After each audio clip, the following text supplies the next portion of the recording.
Alors aujourd'hui, on va étudier un passage, un détail dans la Sidra Vayishlach, qui est une Sidra très très riche. Et bien sûr, il y a beaucoup de choses intéressantes à dire, mais on va se concentrer sur un point, sur un détail, qui apparemment semble dans l'ombre. C'est au moment où Yaakov, tout à fait au début de la Sidra, au moment où Yaakov a préparé les cadeaux qu'il voulait faire pour Esav, et la Torah nous dit que Yaakov a dormi là-bas, et il a pris tout ce qu'il y avait entre ses mains pour offrir à Esav son frère. Et la Torah nous fait l'énumération de tous les cadeaux qu'il lui a envoyés pour l'apaiser, pour essayer de se faire pardonner pour les brachot. Et puis plus loin, la Torah nous fait l'énumération, et puis après la Torah nous dit comment Yaakov a envoyé tous ces cadeaux. Et ensuite la Torah nous dit Vayakom balayla ahu, il s'est levé cette nuit-là. Vayikar et shte nashav, il a pris ses deux épouses. Vet shte shifrotav, et ses deux servantes. Vet achad asar yeladav, et ses 11 enfants. Vayavor et maavar yabok, et il a passé le passage, le gué du Yabok. Le Yabok, Rashi nous dit, c'est le nom du fleuve. Alors, c'est sur ce petit point, et même plutôt sur ce mot, Yabok, qu'on va se concentrer, qu'on va étudier cette semaine. Rabbi Nathan saisit le mot et nous amène dans une réflexion sur un sujet qui semble vraiment très lointain de ce qu'on a, du sens que la Torah nous donne ici, mais on verra après que ça se rejoint très bien. Rabbi Nathan il nous dit que ça, cet extrait qu'on vient de lire maintenant fait allusion à Ma'avarta shel Tefillin. C'est-à-dire Ma'avarta shel Tefillin. Dans les Tefillin c'est des cubes en cuir dans lesquels sont mises les sections en parchemin, les parachiotes nécessaires. Et donc le cuir, la boîte, le cube en cuir est fermé, il est cousu, et ensuite il y a une espèce de petit tunnel qui fait partie de la boîte elle-même sur le côté, et dans ce petit tunnel passe la lanière qui va permettre d'attacher le téphilin aussi bien sur la main, sur le bras que sur la tête. Les boîtes sont attachées à la lanière, plutôt les boîtes retiennent la lanière par une espèce de petit tunnel qui fait partie du côté de la boîte, de la base de la boîte mais prolongée sur le côté. Et ça s'appelle Ma'abarta. Ma'abarta, ça veut dire le passage. Et c'est là que passent les lanières. Et Rabbi Nathan nous dit, nous rappelle ce qui a été découvert dans les ouvrages du Harizal, dans la Kabbalah, que ce passage-là, c'est-à-dire ce tunnel dans lequel passe la lanière des téphilines, fait allusion justement au Ma'avar Yabok, au passage du Yabok. Alors, bien sûr, on entrevoit quelle profondeur est contenue dans chaque petit détail de la Torah, même dans un nom géographique, qui semble apparemment ne pas contenir d'indications, et pourtant si. Et maintenant on va prolonger ces indications, et on va voir que c'est encore plus profond que ce qu'on s'imaginait. Alors, maintenant, pour comprendre quel est le rapport entre ce Yabok, c'est-à-dire ce passage de la rivière, et cette Ma'abarta, ce passage des boîtes de téphilines, il faut comprendre que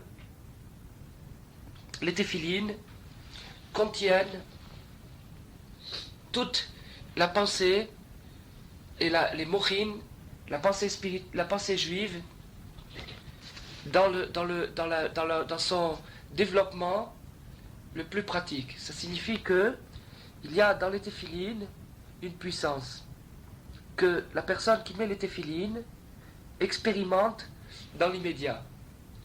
Alors, pour s'expliquer encore plus clairement, ça veut dire que il y a, si vous voulez, par exemple, quand on a déjà donné cette parabole, cette image, mais on peut encore la répéter parce qu'elle s'applique très bien aujourd'hui. On prend n'importe quel appareil,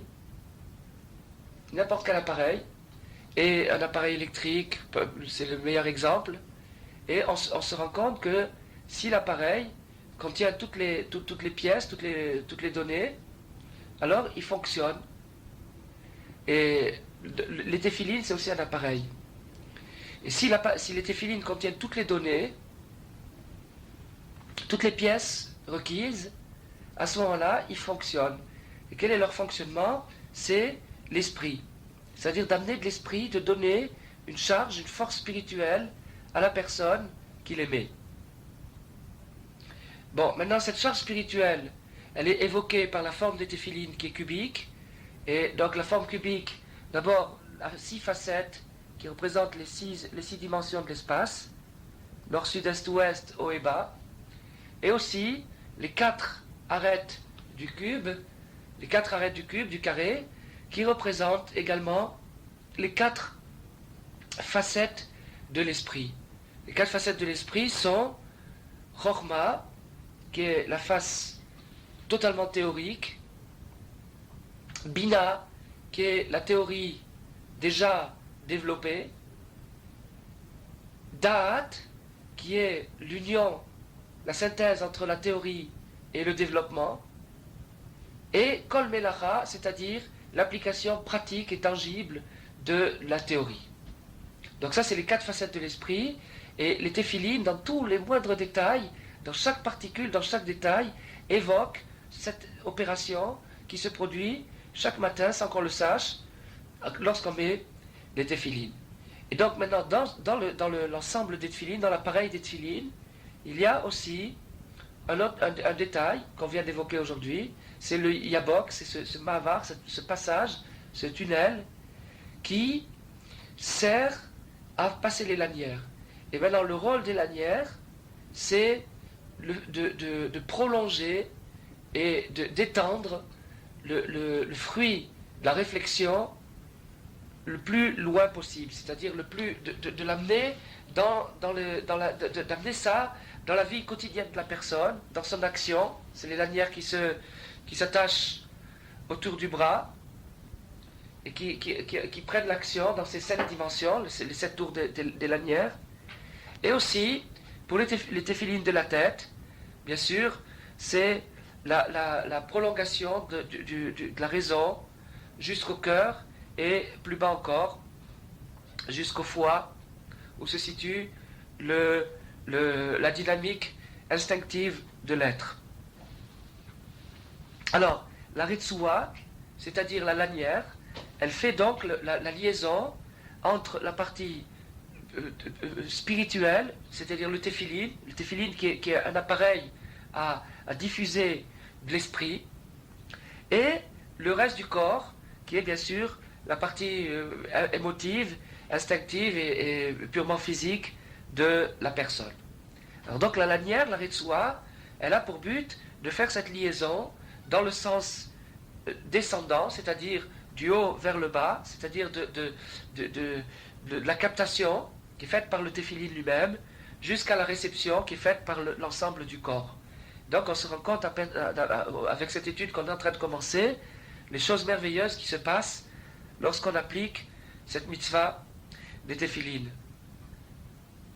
Alors, maintenant Rabbi Nathan continue à citer les auteurs kabbalistiques et nous dit que cette lumière, cet esprit, s'appelle Or Apanim, la lumière intérieure et la lumière du visage.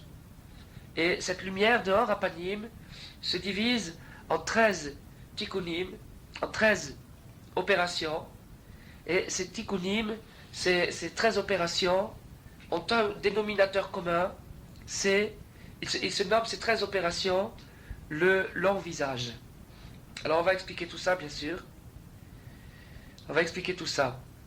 Alors, c'est pour ça que Retsua, qui signifie la lanière, obtient une valeur numérique de 370. 370, c'est la valeur numérique du mot Retsua. Si on prend chaque lettre et qu'on additionne la valeur numérique de chaque lettre, on obtient 370.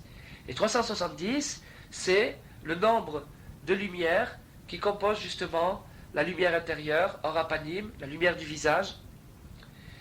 Et donc, la lanière, qui fait donc cette valeur numérique, a pour but et pour rôle de transmettre, de véhiculer ce courant, cette lumière, et de le diffuser dans le corps.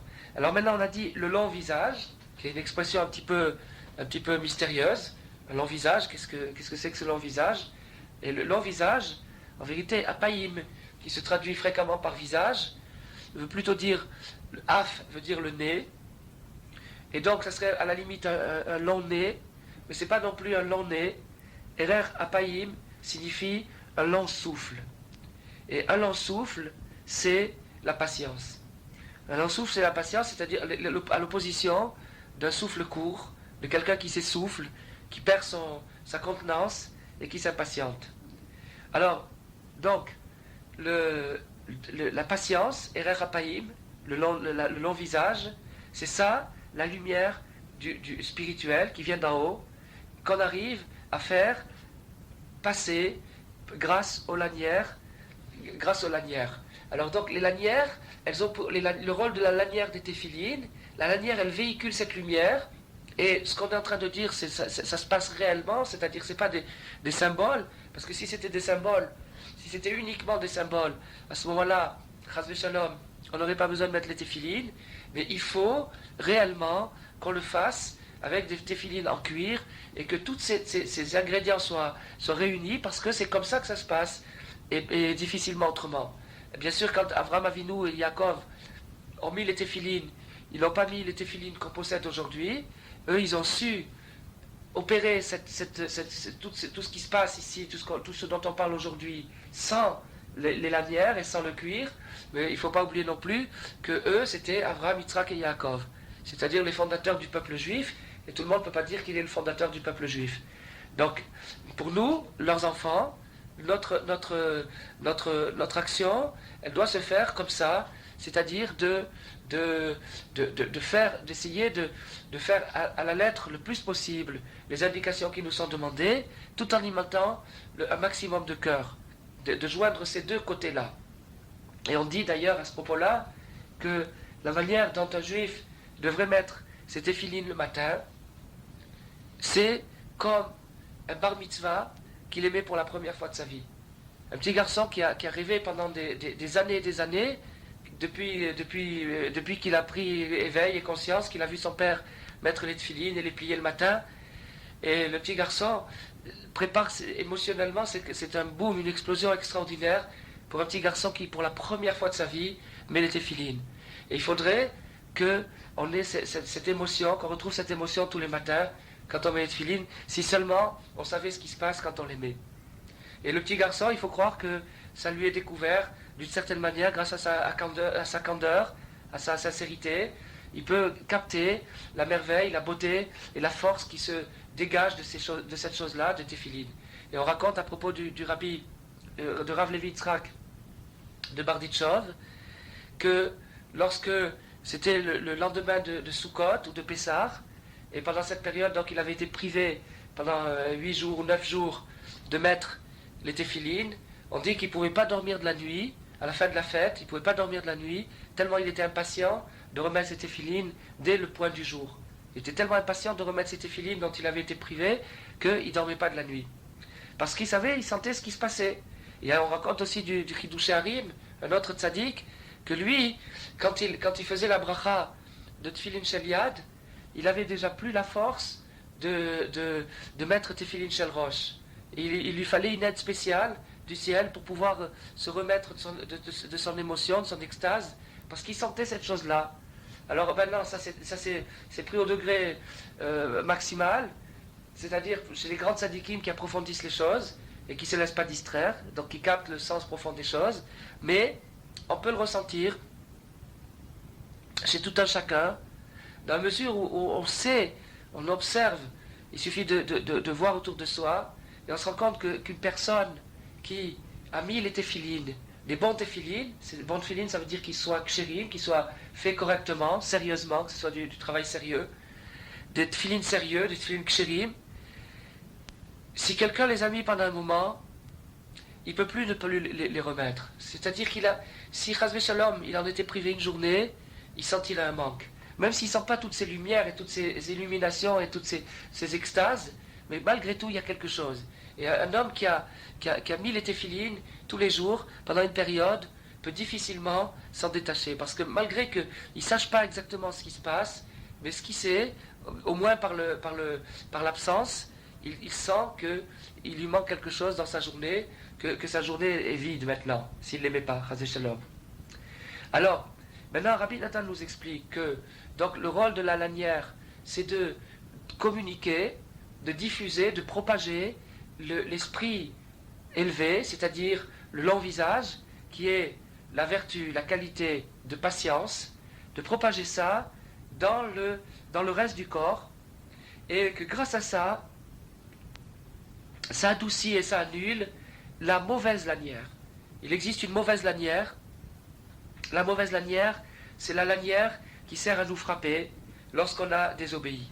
Il existe une lanière qui sert à frapper les gens qui ont désobéi. Cette lanière-là, elle se manifeste de 36 000 façons. Ça peut se manifester par la maladie, la pauvreté, ou bien physiquement, par des coups, des douleurs, des insultes. Tout ce qui peut nous atteindre et nous faire du mal provient de cette mauvaise lanière. Il y a une mauvaise lanière qui circule dans le monde et dont le rôle est de frapper ceux qui ont désobéi. Alors, la mauvaise lanière qui s'appelle Retsua Bisha, elle porte le même nom de Retsua, seulement elle est mauvaise. Elle est annulée et elle est abolie par la patience qu'on attire par la lanière des téphilines. Donc la lanière des téphilines est là pour lutter contre une mauvaise lanière, c'est-à-dire contre les épreuves et la difficulté d'exister. Et grâce donc à cette patience, on pourrait dire, ça veut dire cette magnanimité, cette grandeur d'âme. Erech Apayim correspond assez bien à magnanimité, c'est-à-dire la grandeur d'âme.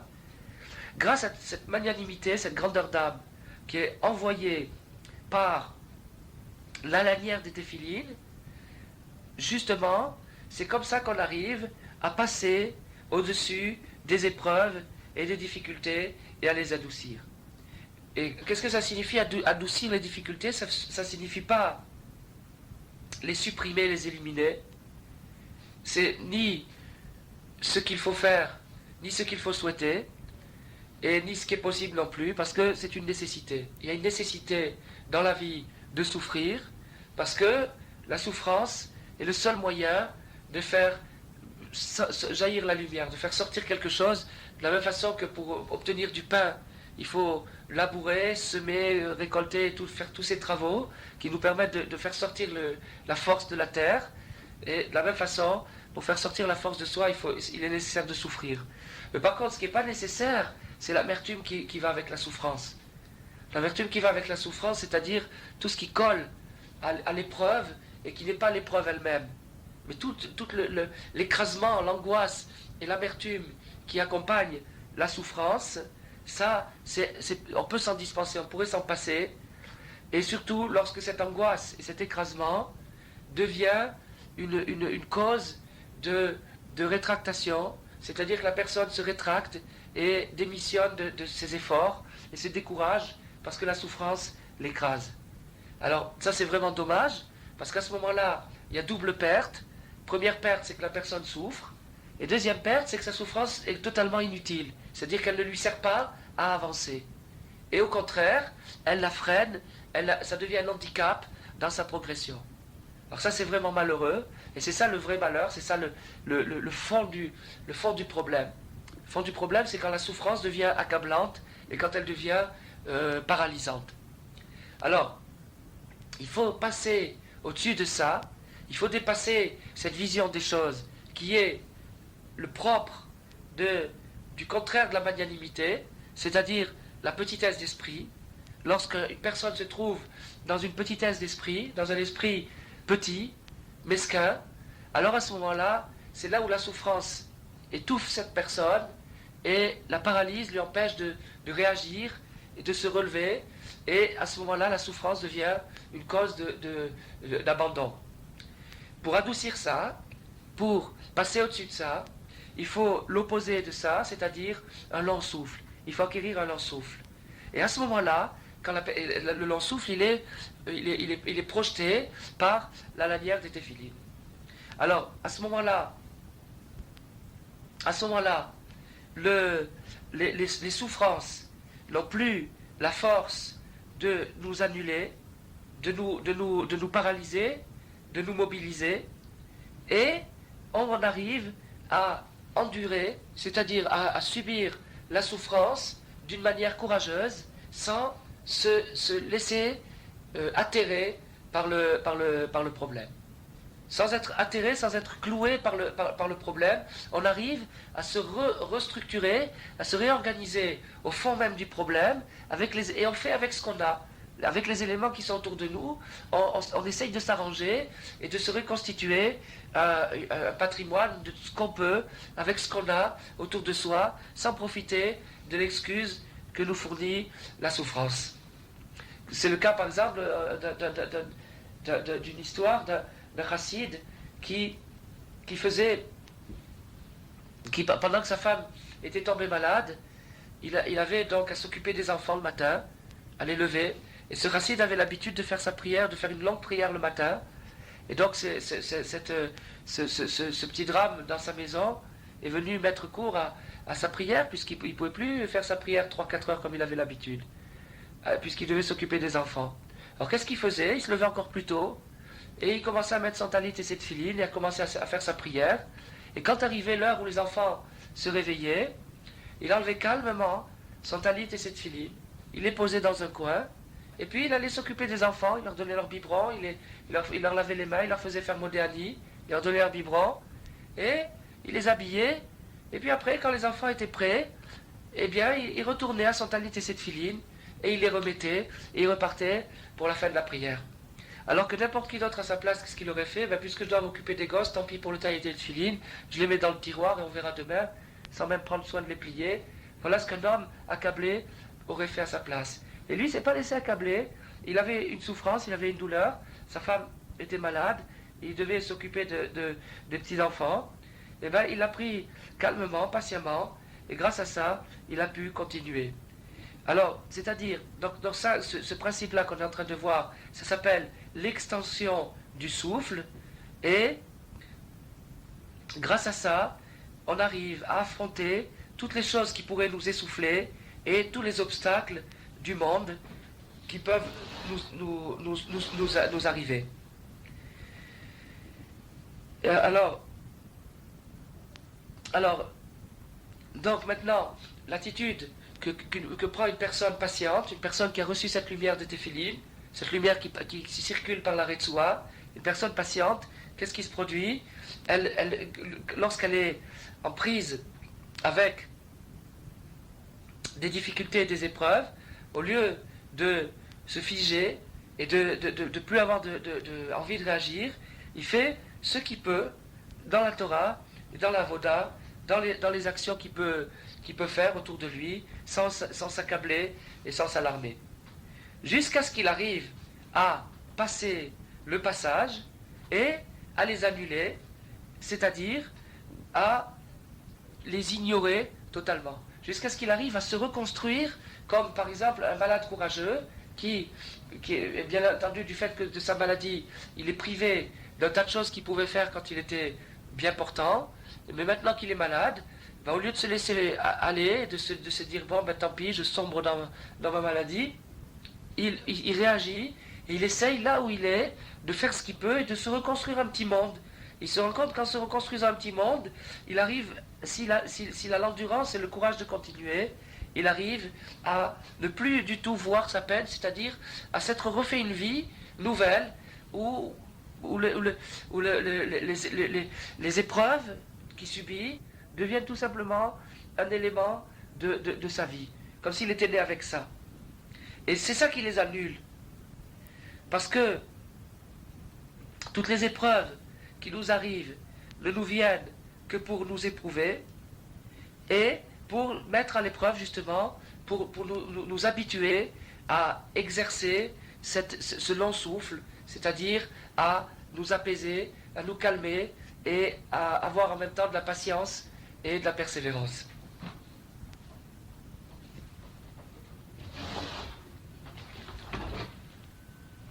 C'est-à-dire que la patience, c'est-à-dire d'endurer la souffrance, et la persévérance, c'est de ne pas baisser les bras. Il y a là quelque chose d'un peu paradoxal, c'est-à-dire que la patience, c'est une attitude passive. C'est une attitude passive, c'est-à-dire qu'on subit, on endure le coup. Et la persévérance, c'est qu'on réagit tout en subissant. C'est-à-dire qu'on ne se révolte pas contre l'épreuve, mais on ne veut pas non plus que l'épreuve nous coupe de ce qu'on aurait pu faire, au moins avec ce qui nous reste. Ça s'appelle la persévérance. Et donc, quand une personne reprend son souffle et ne s'occupe pas du tout des problèmes qu'il a, mais il essaye de faire ce qu'il a à faire, alors automatiquement, il annule et il détruit dans la racine tous ses problèmes. Donc c'est la solution. Donc on a expliqué que la longueur des lanières, c'est-à-dire la diffusion de la lumière, de la patience, qui annule la mauvaise lanière, et la mauvaise lanière c'est la cause de toutes les souffrances et de toutes les épreuves, parce que la patience annule les épreuves. Et le fait de retenir sa colère, de ne pas s'énerver, de ne pas s'alarmer, de ne pas s'affoler, c'est ça qui annule la souffrance. Et ça, c'est le symbole chef, le symbole maître du passage des Téphilides, c'est-à-dire de ce petit tunnel qui s'appelle Yabok, comme le passage de Yaakov, car Yabok, le mot Yabok, qui s'écrit Yud, Bet, Kouf, obtient la valeur numérique, donc Yud 10, Bet 2, Kouf 100, ça fait 112. Et 112, si on additionne 112, on obtient une autre composante, c'est Havaye Elohim. Havaye, c'est le Shem Havaye, le nom d'Havaye, Yud Kevavke, le nom ineffable, le tétragramme. Et Elohim, c'est le nom d'Hachem lorsqu'il sévit, lorsqu'il applique la loi rigoureusement. Donc Hachem a plusieurs attributs selon la manière dont il s'exprime envers nous. Et quand il s'exprime avec clémence, bienveillance, on emploie le Shem Havaye. Et lorsqu'il s'exprime envers nous avec rigueur, on emploie le Shem Elohim. Et donc, Yabok, qui fait donc une valeur de 112, réunit ces deux attributs, puisque ces deux attributs ensemble ont un total numérique de 112 également. Ça signifie quoi? Ça signifie que le Yabok, le passage par lequel passe la lanière, réunit ces deux valeurs en même temps et nous indique que dans les deux choses, dans les deux phases de la vie, qui sont ou bien des phases de bonheur ou bien des phases de souffrance, dans ces deux phases-là, il faut servir Hachem, et c'est ça le passage. Le passage, c'est la réunion de ces deux phases-là, d'arriver à ne plus distinguer, à ne plus faire de distinction entre ces deux phases, et de ne plus tenir compte de ces deux phases, de ne plus tenir compte si on est dans une période heureuse ou pas heureuse pour se mettre au travail, mais de faire ce qu'on a à faire quand il faut le faire, et sans s'alarmer, sans s'affoler, et sans s'énerver. Soit qu'on soit dans une période heureuse, ou bien dans une période de crise, et il faut, d'une manière ou d'une autre, adapter une recherche là où on se trouve. Et c'est ça le sens de Baki Be'alacha, c'est-à-dire expert dans la marche à suivre. Baki, encore une fois, on retrouve le mot Yabok, mais à l'envers, parce que Baki s'écrit Bet Kouf Yud, qui est le même mot, mais c'est-à-dire c'est les mêmes lettres, mais dans un ordre différent. Et Baki, ici, signifie expert. Alors, expert, expert dans la halakha, expert dans la marche à suivre, ça veut dire la chose suivante. Ça fait allusion au chapitre 6 du Likutei Moharan, où Rabbeinu nous apprend que celui qui veut revenir vers Hachem doit être expert dans la marche à suivre. Qu'est-ce que ça veut dire expert? Baki Birtso, Baki Beshov. Il doit savoir monter et il doit savoir redescendre. Il doit savoir monter au ciel et retomber en enfer. Parce que il doit savoir que quelqu'un qui avance ne peut pas avancer d'une manière stable et permanente. Il faut qu'il ait inévitablement des hauts et des bas. Alors ces hauts et ces bas, c'est ce qui s'appelle le ciel et l'enfer. Il peut y en avoir dans la même journée plusieurs, et il faut les traverser. Et il faut que aussi bien dans les hauts, dans les périodes heureuses, que dans les périodes basses, c'est-à-dire les périodes de crise, quel que soit le degré de la crise, il faut que, là où je me trouve, je cherche une issue et un moyen de me rapprocher d'Hachem. Soit que je sois dans une période haute ou basse. Et même si, Chas Shalom, je descends au fin fond de l'enfer, et que c'est au fin fond de l'enfer, c'est-à-dire que tous mes moyens me sont coupés. Tout ce qui me permettait de m'élever, jusqu'à présent, il y a des choses, des cadeaux, des aides, des subventions qui nous sont accordées par Hachem quand on veut s'améliorer. Et finalement, après, on s'habitue tellement à ces choses-là qu'on finit par s'imaginer que c'est nous-mêmes qui avons conquis la chose. Et puis un beau jour, on nous les reprend. Et alors là, ça fait un trou noir, ça fait un vide. On ne sait plus qu'est-ce qui se passe. Et c'est ça ce qu'on appelle l'enfer. C'est que de nouveau, on est livré avec sa conscience mesquine. Et à ce moment-là, les moindres problèmes deviennent irritants et accablants. Et on a l'impression que maintenant, on a vraiment une bonne excuse de s'arrêter parce que ça ne marche plus du tout. Il n'y a plus de carburant. En vérité, c'est faux. Parce que là où on se trouve, même dans l'extinction presque totale, c'est-à-dire sans aucun moyen, ni d'étudier, ni de prier, ni de faire quoi que ce soit, de réagir, il y a une possibilité quand même de se rapprocher vers Hachem. Il y a quelque chose à faire, une pensée, une chanson, une parole, un geste, il y a quelque chose qui est possible. Il y a quelque chose qui est possible, à condition de ne pas s'affoler. À condition de ne pas s'affoler. Et ça s'appelle le Erer HaPaim. C'est-à-dire arriver à garder son calme dans les périodes d'extinction et ne pas s'angoisser, ne pas se dire ça y est, c'est fini, c'est cuit, j'ai tout perdu, je n'ai pas su garder cette chose-là, et de dire bon, ben, maintenant tant pis, je vais donner libre cours à tout le reste. Ça s'appelle Kotser Ruach, un souffle court. Mais au contraire, Erer HaPaim, c'est de se calmer, de garder tout son flegme et toute sa dignité, et c'est avec ce flegme, cette dignité, avec ce calme, qu'on arrive justement à déceler un petit détail dans le décor qui nous permet de raccrocher. Et ça, c'est une chose qui doit nous accompagner toute la vie. Et à ce moment-là, une personne qui a ça, qui apprend cette connaissance, alors jamais elle tombera. Parce que n'importe où elle se trouvera, elle trouvera toujours quelque chose à faire. Elle trouvera toujours un moyen de s'élever, de se rapprocher d'Hachem. Et n'importe où il se trouvera, maintenant supposons par exemple qu'il était vraiment, parce que souvent c'est une pure illusion, c'est une imagination pessimiste qui nous fait croire qu'on a tout perdu, mais en vérité on n'a pas perdu.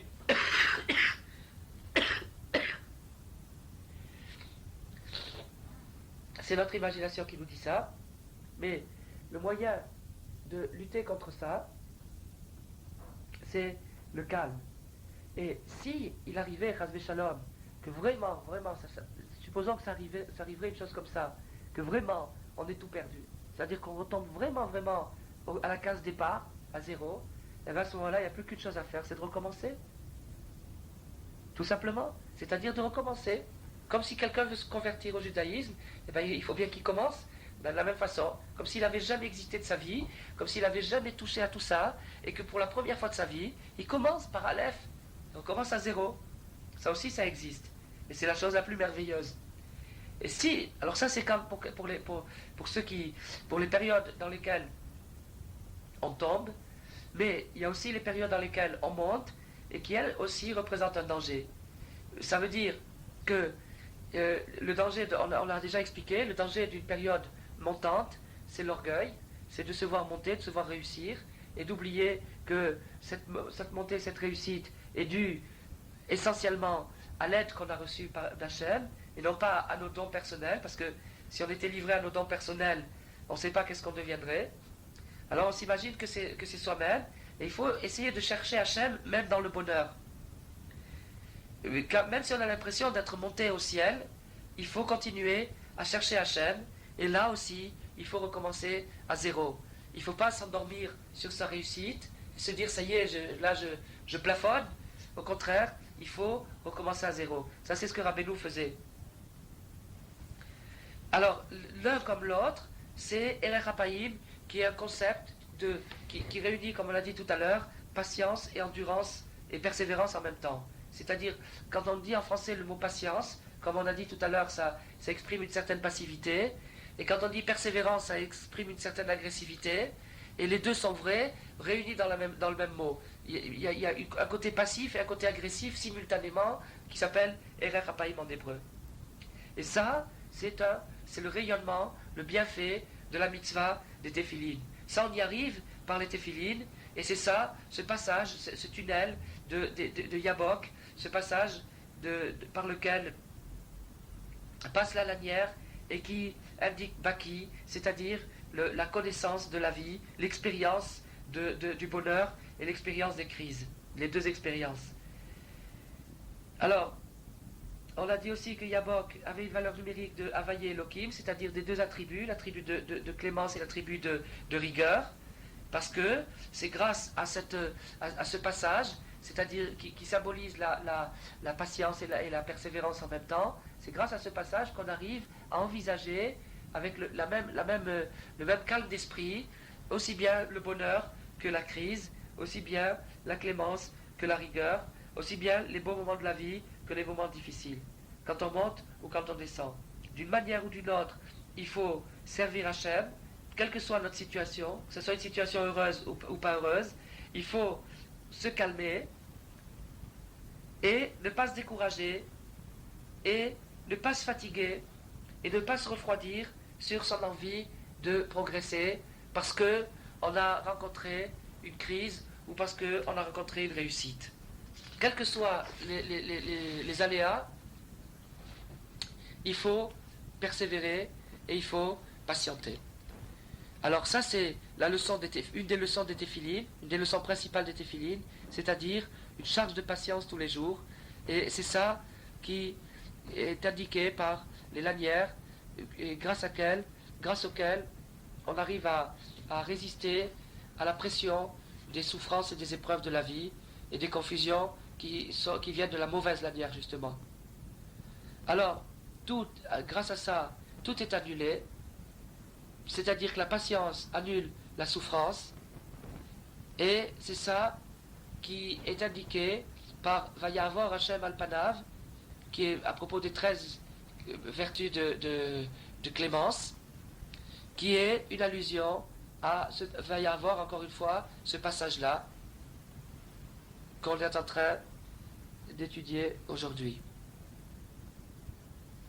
Alors, maintenant, le lien, lorsqu'il est dit que Moshe Rabbeinu a vu le lien des téphilines d'Hachem,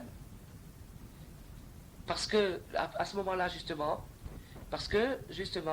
ces 13 midot, ces 13 attributs de clémence sont liés aux lanières qui forment ce lien. Alors, comme Rabbeinu l'a expliqué déjà plusieurs fois, la patience, essentiellement, elle est attachée, elle est liée à la terre d'Israël, qui est la terre de la Emouna, la terre de la foi, la terre de l'attachement à Hachem, la terre de la confiance en Hachem. Et c'est pour ça que le texte qui est inséré à l'intérieur des boîtes de Téphilin parle de la terre d'Israël et parle de la Emouna.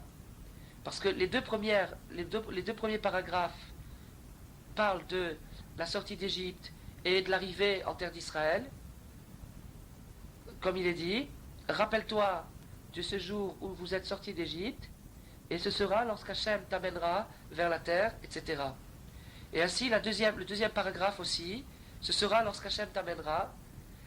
Donc on voit que les textes qui sont insérés à l'intérieur des téphilines et qui font partie de l'opération qu'on a décrite tout à l'heure, c'est-à-dire de permettre à l'homme d'affronter les phases critiques de sa vie, ou bien ses réussites aussi, de faire face à ses réussites, sans être détourné ni par l'un ni par l'autre, ni par la réussite ni par l'échec.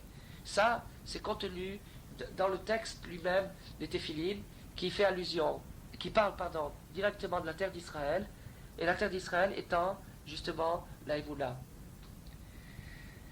Parce que, en ceci, les téphilines sont liés à la terre d'Israël par le fait que les téphilines amènent à la patience et la terre d'Israël amène à la patience, qui est le contraire de l'Égypte. La patience est le contraire de l'Égypte. L'Égypte était remplie d'idoles, c'était la foire aux idoles, et de paganisme, de fétichisme, et ça c'est le contraire d'un attachement à Hachem. C'est-à-dire c'est une déviation de l'engagement. Un engagement, on s'engage, on s'investit dans des fétiches, dans des gris-gris.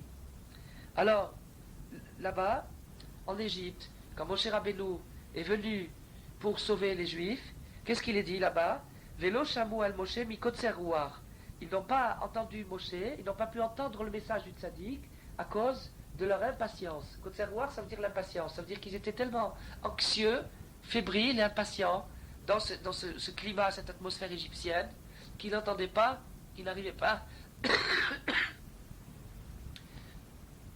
à capter le message du tzaddik.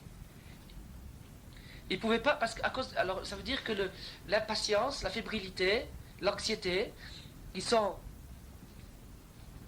le propre de l'Égypte, c'est-à-dire de la civilisation décadente, des idoles. Tout ça, c'est une chose qui empêche de capter le message du tzaddik. Et le message du tzaddik, au contraire, on peut le capter paisiblement lorsqu'on est calme.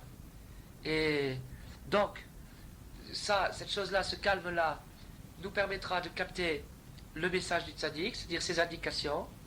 C'est-à-dire que quand on lira ou quand on entendra une leçon ou un cours, un texte, au lieu de s'énerver, au lieu de passer à côté, on arrivera à saisir un mot ou deux mots ou une phrase ou un paragraphe qui nous permettront vraiment d'avancer, qui nous permettront un progrès réel. Alors ça, c'est ça l'aïmouna et c'est ça les téphilines. Et c'est pour ça que les deux paragraphes les deux passages, les deux parachiotes qui sont insérés dans les téphilines parlent de l'aïmouna, de la foi en Hachem, la foi qui est identique à la patience et qui annule toutes les souffrances. Et c'est ça, Shema Israël. Shema Israël, c'est l'aïmouna, c'est la foi dans l'unité d'Hachem. Puis, la deuxième section, Vehaya Shamua, qui parle aussi de l'acceptation des mitzvot et qui annule l'idolâtrie, la colère, le contraire de la patience. Comme il est dit, prenez garde à vous,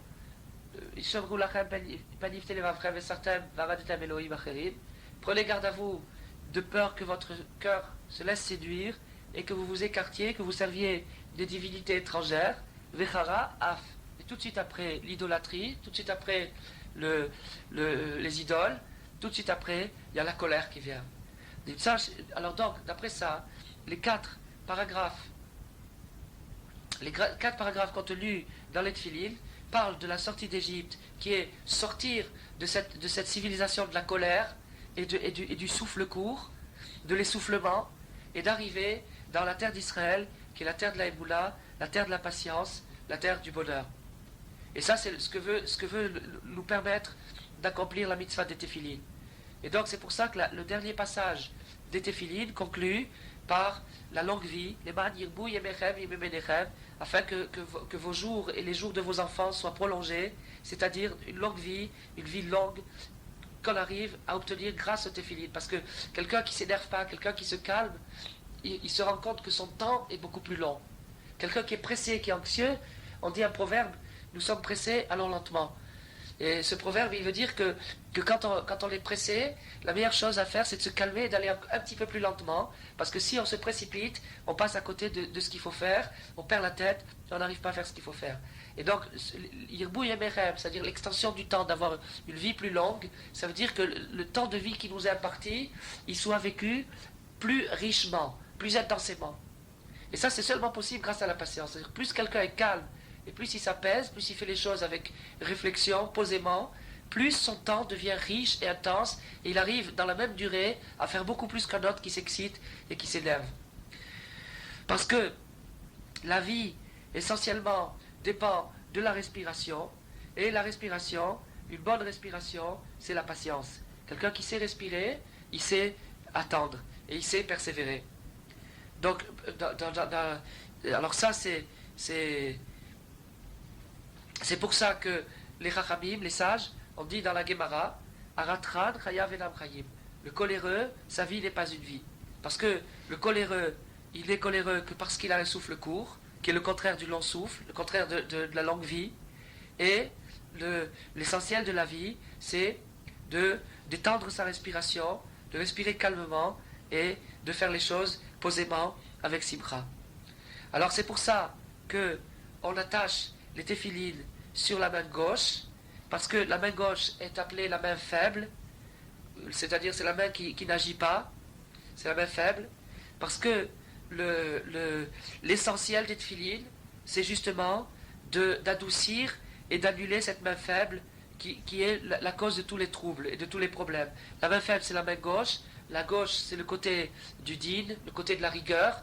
Et justement, met les téphilines pour adoucir la rigueur, pour annuler la souffrance de l'homme et supprimer dans les épreuves le côté accablant et le côté amer. Alors donc, le côté accablant et le côté amer, c'est le côté gauche, le côté restreint de la vie, le côté dur de la vie. Et il faut l'adoucir. Et cet adoucissement, il se fait par la patience. Et c'est pour ça qu'on met les téphilines, qui représentent la patience, avec leur lanière, sur la main gauche, qui représente la souffrance et la misère. Alors, donc, ça nous indique qu'il faut étendre son souffle et sa patience, et passer sur tout ce qui nous passe sur la tête, et ne pas s'essouffler, chas shalom, quand il nous arrive des histoires, et c'est-à-dire reprendre son souffle et persévérer. Et pas non plus baisser les bras parce qu'on a rencontré des problèmes. Et tout ça, c'est des qualités qui s'obtiennent par le fait de mettre les téphilines.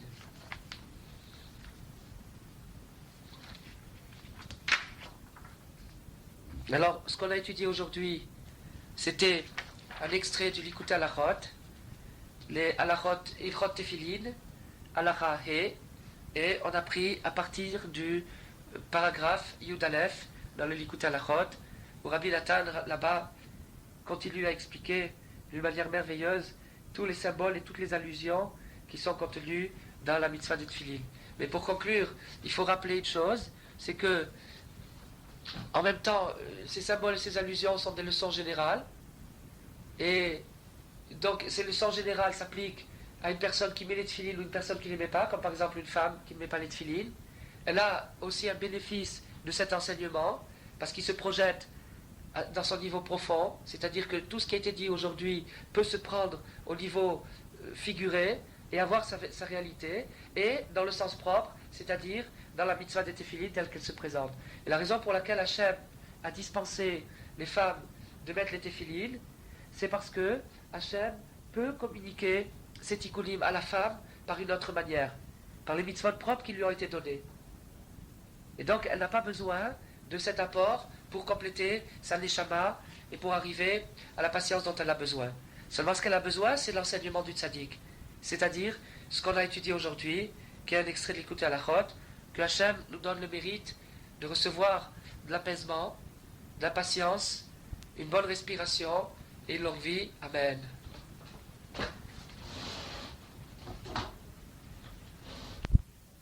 Puisqu'il nous reste encore un petit peu de temps, on va encore étudier un petit peu plus loin dans la même halakha, dans le même texte, une autre allusion sur les lanières des tefilines.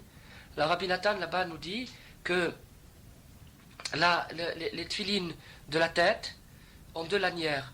Il y a une lanière qui doit descendre au minimum jusqu'au nombril, et une lanière qui doit descendre au minimum jusqu'au cœur.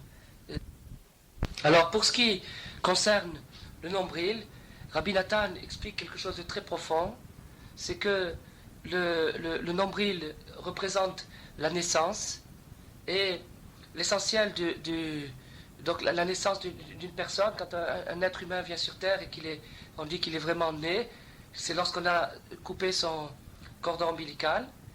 Et Rabbi Nathan explique quelque chose de très très profond, c'est que la purification de l'esprit à laquelle la mitzvah de Tefillin permet d'arriver, c'est une purification telle qu'un homme arrive à remonter dans sa mémoire jusqu'au point de la naissance. Et ça, c'est quelque chose qui, pour bien le comprendre, ou plutôt pour essayer de l'approfondir un peu plus, il faudrait revenir au conte de Rabbeinu, aussi pour Massiot, le conte des 7 mendiants. Et donc, il faut aller voir là-bas. Dans le premier mendiant, lorsque les anciens ont fait un concours de mémoire, pour voir jusqu'où remonter leur mémoire, les mémoires les plus anciennes, et le premier a dit qu'il se rappelait lorsque on a coupé son cordon ombilical. C'est-à-dire que tout nous a distrait dans la vie et nous a fait oublier nos premières mémoires, c'est autant de freins et autant d'entraves à la pureté de l'esprit. Et par contre, les tzadikim, eux, ils arrivent à remonter dans la mémoire jusqu'à se souvenir des mémoires de la naissance et même encore avant ça. Alors ça, c'est le symbole de la lanière qui va jusqu'au nombril, c'est-à-dire que cette patience-là, qui est une purification de l'esprit, en vérité, et ces téphilines permettent à une personne d'arriver à une telle clarté, une telle lucidité, une telle clarté d'esprit, qui peut remonter dans son passé. Et bien sûr, quand on peut remonter dans son passé, on résout beaucoup de problèmes. Maintenant, pour la deuxième lanière, celle qui doit aller jusqu'au cœur, alors Rabbi Nathan nous explique encore une fois que la lanière, c'est la lumière, c'est-à-dire la patience qui descend de l'esprit, et il faut faire rentrer la lumière dans le cœur, c'est-à-dire faire rentrer la patience dans le cœur. Faire rentrer la patience dans le cœur, c'est-à-dire conquérir, vaincre la colère qui se trouve dans le cœur, et c'est-à-dire ne plus avoir d'arrière-pensée dans le cœur contre la personne qui nous a fait du mal. Et ça, ou bien contre les événements eux-mêmes. Et ça, c'est l'essentiel de la patience dont on a parlé. Et c'est ce que Rabbeinu a dit, qu'avant de partir en Eretz Israël, Rabbi Nachman a dit, avant de faire son voyage en Eretz Israël, il avait réussi à vaincre la colère au point de ne plus se fâcher sur personne, mais il lui restait encore des arrière-pensées dans le cœur. Tandis qu'à son retour d'Eretz Israël, il avait vaincu la colère à un tel degré qu'il n'avait plus aucune pensée dans son cœur sur qui que ce soit. Il n'avait plus de colère, ni de rancune, ni de rancœur contre qui que ce soit. Et donc, arriver à vaincre sa colère et sa rancune contre son plus grand ennemi, qui nous fait tous les ennuis du monde, même s'il nous embête tous les jours, il nous cherche des ennuis constamment, alors je ne garde pas dans mon cœur la moindre colère, je ne me fâche pas, je me calme. Alors ça, c'est la patience qui vient jusqu'au cœur. Et c'est pour ça que la retsoua, la lanière, doit aller jusqu'au cœur. C'est-à-dire la lumière, la patience doit rentrer jusque dans le cœur. C'est-à-dire, c'est déjà pas mal quelqu'un qui arrive à être extérieurement patient, c'est-à-dire au moins à pas répliquer et à pas se fâcher ou à pas se battre avec la personne qui lui a fait du mal. Mais c'est encore mieux lorsqu'il arrive à faire rentrer ça jusque dans le cœur, c'est-à-dire de ne plus ressentir de colère ni de souffrance sur quoi que ce soit, même sur le pire des pires. Et une dernière allusion enfin, qui est toujours prise dans cette halakha, qui est une halakha très très riche, qui a de nombreuses pages, de très très longue halakha. Une dernière allusion, c'est que pour la lanière qui va jusqu'au nombril, Rabbi Nathan explique que le nombril, comme on l'a dit tout à l'heure, c'est la naissance, et donc un des secrets de la patience, c'est la renaissance. C'est-à-dire d'être capable de renaître, d'être capable de couper son nombril à chaque instant, de couper son cordon ombilical, c'est-à-dire de redevenir un petit bébé à chaque instant et d'oublier complètement ce qui s'est passé avant, ce qui est le secret de la renaissance, du renouveau, et bien sûr, ce à quoi on arrive par la patience. Que Akash Baruch Hu nous donne le mérite de réaliser tout ça et d'être Zoché de la Géoula.